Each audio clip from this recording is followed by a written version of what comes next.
desain manusia itu seperti ini, ya. Sebaik-baiknya orang ada potensi jahat dalam dirinya yang belum terstimulasi. Sejahat-jahatnya orang ada kebaikan di dalam dirinya. Yang ini kalau kita sentuh terus ini mau besar.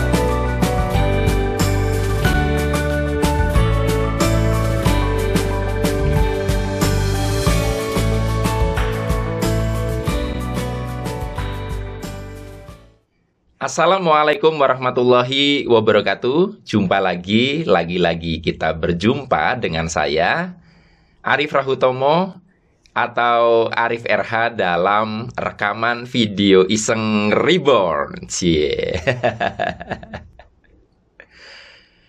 Ya teman-teman, di awal saya sampaikan video ini agak panjang, agak dalam. Tema yang saya mau bahas adalah rahasia memori pada segala sesuatu. Nah, pada benda-benda terutama. Gitu ya. Jadi ini berdasarkan pengalaman pribadi dulu saya ceritakan, baru kemudian saya sedikit selipkan fakta-fakta pendukung ya. Barangkali Anda orangnya apa-apa dikiranya mitos ya, dikiranya mengada-ada gitu. Atau Anda bisa cari sendiri faktanya. Jadi ini pernah saya buat tulisannya di Facebook. Udah lama banget kejadian di mana dulu saya kalau membuat kelas vibrasi itu belum dipusatkan di Jogja. Masih saya datang dari satu kota ke kota lain. Masih capek banget pokoknya. Dan waktu itu ada satu sesi kelas di Karawaci ya, Tangerang. Kalau saya nggak salah sebut.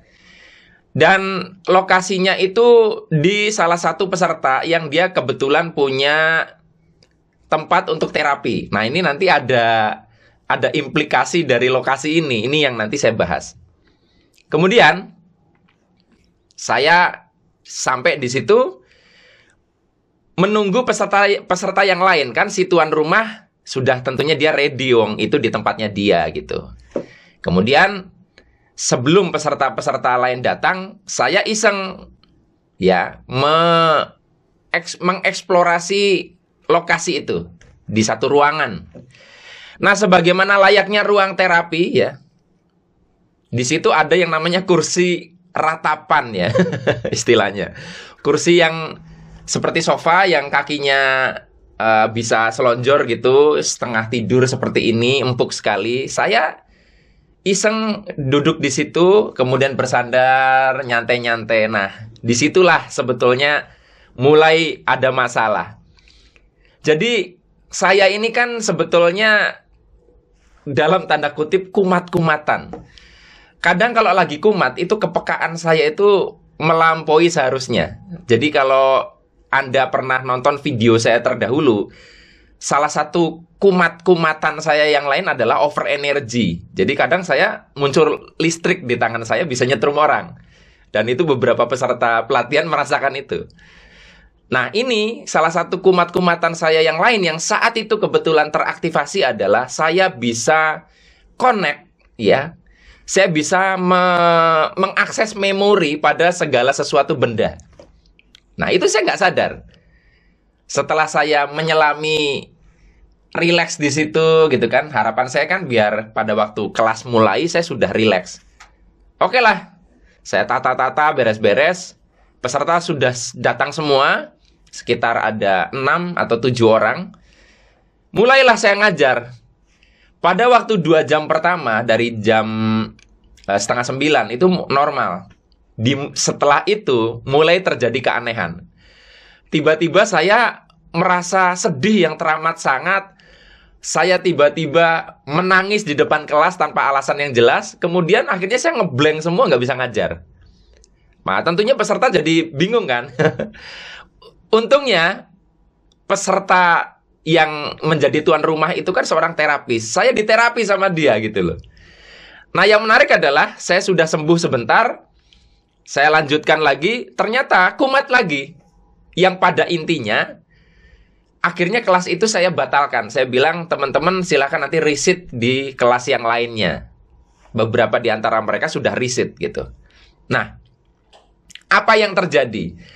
Jadi setelah akhirnya saya putuskan untuk tidak dilanjutkan kelas, saya di terapi lebih serius sama si pemilik ruangan itu. Kemudian diajak ngobrol, digali apa yang Mas Arif rasakan. Saya merasakan seperti kesedihan yang teramat dalam. Saya ceritakan saya merasa berada di satu tempat yang gelap. Kemudian saya merasa mau dibuang, mau dibunuh gitu loh. Nggak tahu, itu betul-betul saya merasakan seperti itu. Seolah-olah itu saya gitu. Nah, disitulah si terapis ini yang menjadi peserta yang memiliki ruangan itu terkejut karena dia langsung menjelaskan apakah yang Mas Arif rasakan A, B, C, D, E. Detail sekali. Berikut konteks kejadiannya. Saya langsung merasakan, iya persis seperti itu. Anda tahu apa jawaban dari peserta yang terapis itu?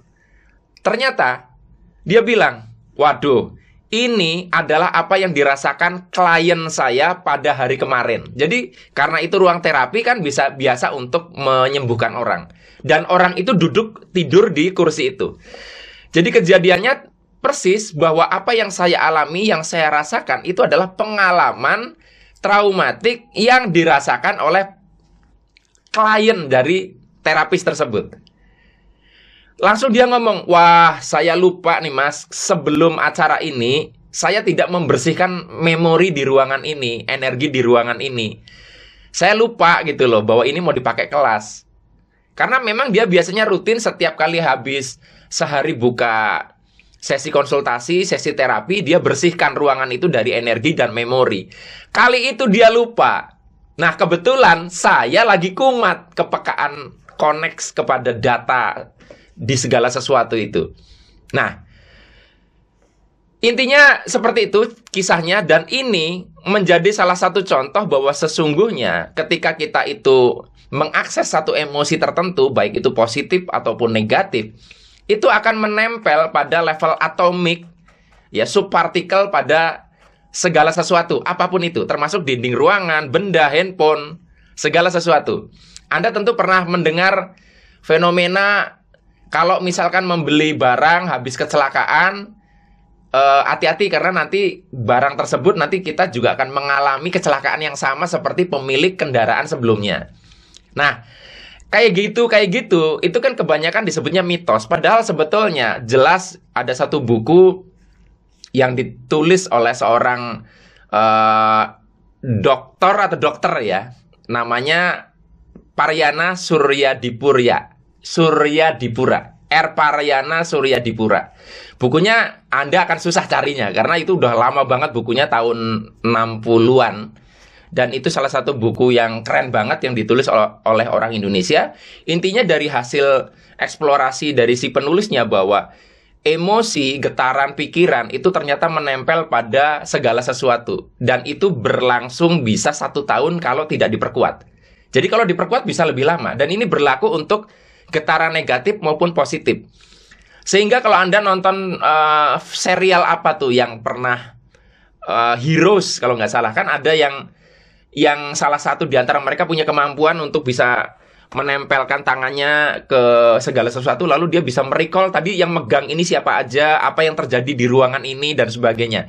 Nah itu mungkin sebagian dari Anda menganggap itu fiksi, ya, tapi sebetulnya itu fakta. Kalau misalkan Anda beragama Islam tuh pernah kan bahwa segala sesuatu akan menjadi saksi selama Anda hidup. Ya itu karena segala sesuatu itu merekam. Handphone merekam, mic ini juga merekam di level atomik. Ya. Sehingga wajar apabila Anda masuk ke satu ruangan, kemudian Anda kebetulan sedang sensitif. Anda yang tadinya bahagia masuk ke ruangan itu kok jadi kayak paranoid ya. Kenapa ya gitu loh. Atau hawanya pengen bertengkar. Kemudian ada juga mungkin sebaliknya, Anda sedang gelisah, Anda masuk ke satu ruangan, rasanya kok adem banget di ruangan itu. Itu karena memori apa yang direkam di situ. Misalnya di rumah ibadah kebanyakan untuk kegiatan berdoa, kegiatan meditasi, kegiatan zikir. Maka ketika kita masuk ke situ, resonansinya adem. Nah sayangnya kadang ada yang nggak ngerti cara kerja ini sehingga rumah ibadah digunakan oleh para pemuka agama untuk memprovokasi, digunakan para pemuka agama untuk membakar jamaah. Otomatis yang menempel pada dinding-dinding segala sesuatu benda di rumah ibadah itu bukan hal-hal yang menyejukkan. Nah, ini sayang sekali kalau nggak paham tentang hal ini. Dan ada juga satu kasus beberapa orang. Nah, salah satu saya ceritakan di sini. Saya bilang video ini agak panjang. Dia sebelumnya itu kan belum punya rumah, dia menikah, dan sejak lama dia pindah-pindah kontrakan itu tidak pernah yang namanya bertengkar dengan istrinya sampai skala yang intensif. Sampai suatu saat dia membeli rumah second. Dia tidak tahu riwayat rumah itu. Pokoknya murah, beli. Belum lama tinggal di situ, dia sering mengalami pertengkaran hebat sampai pisah ranjang, sampai mau cerai. Akhirnya baru disadari setelah saya ngobrol dengan saya tanya, cari tahu riwayat dari rumah itu. Ternyata rumah itu kenapa dijual murah? Karena si pemilik sebelumnya ini bertengkar hampir tiap hari bertahun-tahun, dan mereka memutuskan untuk pisah, sudah dijual gono gini dibagi dua atau gimana gitu. Intinya historical data, informasi pemilik sebelumnya menempel pada rumah tersebut itu nggak bagus. Itu yang mempengaruhi akhirnya orang yang tinggal di dalamnya, yaitu pemilik yang baru ini. Terus solusinya gimana kalau kayak gitu? Itulah sebabnya kalau misalkan beli rumah, baik second maupun rumah baru, kan ada tuh namanya ritual kumpul-kumpul, terus kemudian berdoa, tahlilan, yasinan, atau apapun lah. Kalau misalkan di Bali Anda lihat ada selamatan kayak gitu, itu kan tujuannya sebenarnya untuk mengclean ya, membereskan energi yang ada di ruangan itu. Nah, kalau di Bali bahkan kalau ada orang kecelakaan, itu tempat, kata teman saya ya, mohon dikoreksi, itu tidak lama kemudian langsung ada upacara di tempat terjadinya kecelakaan. Supaya apa? Tidak memicu pengulangan kecelakaan di tempat yang sama. Karena untuk merilis memori. Karena apabila memori tersebut nanti beresonansi dengan seseorang yang kesadarannya sedang pas di layer itu akan melakukan yang namanya repetisi kejadian. Nah, karena itulah makanya teman-teman, kalau saya pribadi, saya itu kalau sholat di rumah itu tempatnya pindah-pindah. Kadang di tengah, kadang di ruangan ini, kadang di sana. Karena supaya memori, getaran waktu saya bermeditasi, berzikir itu tersebar merata, nggak hanya di satu ruangan tertentu. Nah, itu kalau pendekatannya kita pakai getaran kita ya. Apakah harus melibatkan banyak orang?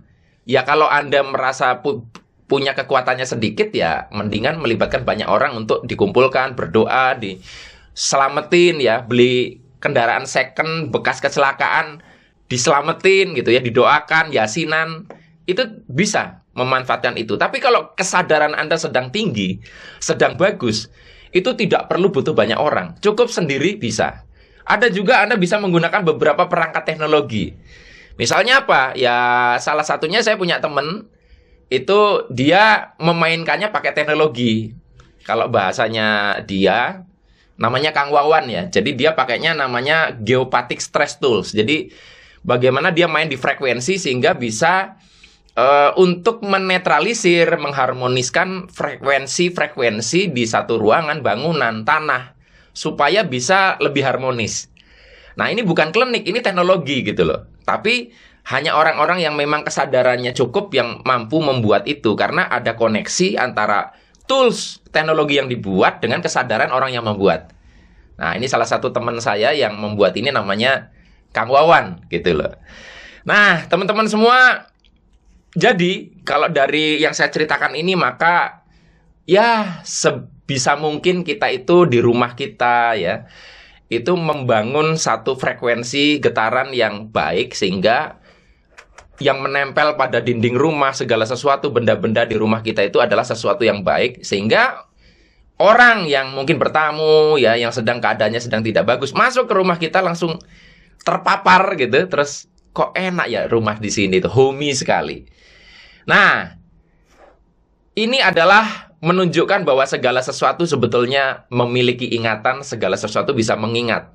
Kalau Anda pernah nonton hasil penelitian tentang air, air pun ternyata bisa menyimpan memori. Sebetulnya nggak cuma air, segala sesuatu itu menyimpan memori. Bahkan ingatan itu nggak hanya di otak, tapi di sel-sel DNA Anda itu juga bisa mengingat segala sesuatu. Jadi segala sesuatu akan menjadi saksi atas apapun yang kita lakukan. Nah, itu kita perlu Harmonis kan kita clear kalau memang itu sesuatu yang tidak harmonis. Jadi kalau dari kisah saya tadi, banyak orang kepengen bisa peka ya, bisa punya kepekaan untuk bisa merasakan kayak gitu. Itu tidak semudah itu. Kalau Anda tidak bisa handle, Anda akan ikut terlarut kepada memori yang terjadi di satu benda atau ruangan itu. Jadi kelebihan semacam itu pun kalau kita tidak siap itu akan menjadi problem. Ya contohnya saya tadi, karena itu aktif tanpa saya sadari. Mudah-mudahan bermanfaat. Hanya ini yang bisa saya bagikan dalam kesempatan kali ini. Sampai ketemu lagi dalam rekaman video iseng reborn yang selanjutnya. Saya akhiri, billahi taufik wal hidayah. Wassalamualaikum warahmatullahi wabarakatuh. See you.